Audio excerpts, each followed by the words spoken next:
پاکیزہ رکھنا، دوسرا معاشرے کے اندر رہتے ہوئے کوئی دکھ درد مصیبت آئے پرواہ ہی نہ کرنا، اپنے آپ کو مضبوط رکھنا، صبر کرنا، اور تیسرا والدین ان کی خدمت میں اپنے آپ کی سعادت سمجھنا، اور چوتھی سکون کی ایک خوبصورت راہ جو ہے اللہ کا ذکر کرنا۔ الا بذکر اللہ تطمئن القلوب، دلوں کا سکون تو اللہ نے ذکر میں رکھا ہے۔ نہیں ہو سکتا جس دل کے اندر اللہ کی یاد نہیں، جس زبان پہ اللہ تعالیٰ کے تذکرے نہیں، نہ اس زبان میں لذت ہوگی، نہ اس دل میں کبھی لذت ہوگی۔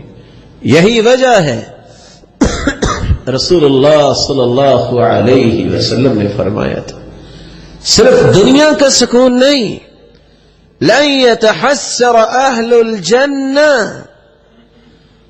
على شيء الا على ساعة مرت بهم لم يذكر الله فيها۔ جنتی حسرت نہیں کریں گے، اور حسرتیں ہیں ہی نہیں جنت میں، لیکن رسول اللہ صلی اللہ علیہ وسلم نے فرما دیا اس بات پہ جنتی حسرت کریں گے کاش یہ جو وقت ہم نے ضائع کر دیا اس میں اللہ کا ذکر ہی کر لیتے۔ پانچواں راستہ جس کو آج امت بھول گئی، سکون کیسے ملے گا؟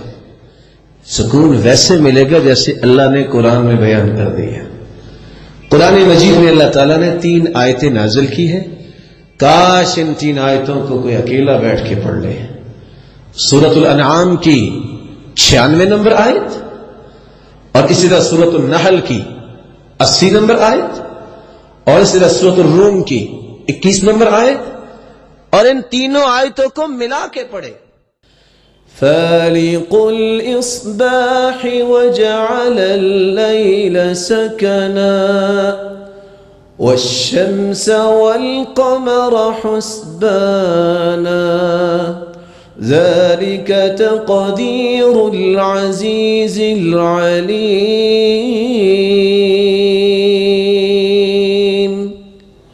اللہ نے رات کو سکون بنایا ہے، ایک بات۔ دوسری آیت میں فرمایا واللہ جعل لکم من بیوتکم سکنا وجعل لکم من جلود الانعام بیوتا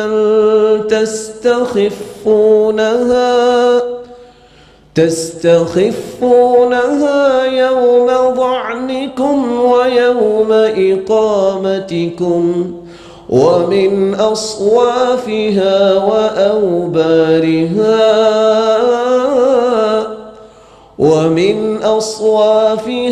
وأوبارها وأشعارها أثاثا ومتاعا إلى حين۔ اللہ نے تمہارے لیے گھر کو سکون بنایا ہے۔ تیسری آیت وَمِنْ آيَاتِهِ أَنْ خَلَقَ لَكُم مِّنْ أَنفُسِكُمْ أَزْوَاجًا لِتَسْكُنُوا إِلَيْهَا۔